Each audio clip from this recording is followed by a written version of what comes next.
पाहायचा, पण त्याला माहीत नव्हतं की त्या आजीचा तो एक गरीब वृद्ध महिला समजत होता. त्याच्यामागे एक अविश्वसनीय वादळ लपलं होतं. एके दिवशी तो कॉलेजमधून लवकर घरी निघाला.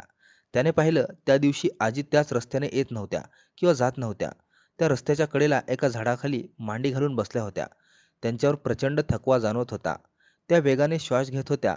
समीरने न राहून आपली सायकल बाजूला घेतली आणि पाण्याची बॉटल आणि डब्यातील एक पोळी त्यांना दिली. आजीने काही न बोलता ती स्वीकारली. पण त्यांच्या डोळ्यात एक वेगळी चमक होती. आतापर्यंत समीर त्यांना लांबून बघायचा, आता तो अक्षरशः त्यांच्या जवळ जाऊन बसला होता. आणि त्याला त्या ठिकाणी जे समजलं, त्याने जवळ जाऊन पाहिलं तर आजीच्या डोळ्यात एक वेगळी चमक होती. एक वेगळा स्वाभिमान होता. आजी फारसं काही बोलली नाही. धन्यवाद बाळा एवढंच म्हणून तिने जी चपाती खाल्ली आणि पाणी पिली आणि निघून गेली.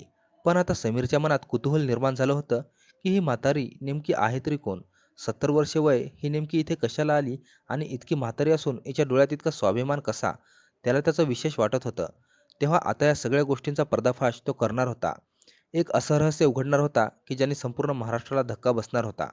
आता ही आजी नेमकी कोण आहे? ही आजी सामान्य नाही, ही कोणीतरी वेगळी आहे हे त्याला कळून चुकलं होतं. बऱ्याच वेळा भिकारी महिला असतात, तर त्या बऱ्याच वेळा चोऱ्या करतात. बऱ्याच भिकारी महिला काहीतरी चोरून घेऊन जातात. मग असा काहीसा प्रकार आहे का की दुसरं काही गुपित तिच्या पाठीमागे आहे? ही जर सामान्य आहे, तरीही हिचे मुले कुठे आहेत? ही एकटी फिरते, कुठे जाते, कुठे सायकलवरच्या मागेपर्यंत गेला, पण तिथून पुढे कुठे गायब झाली हे त्याला समजले नाही.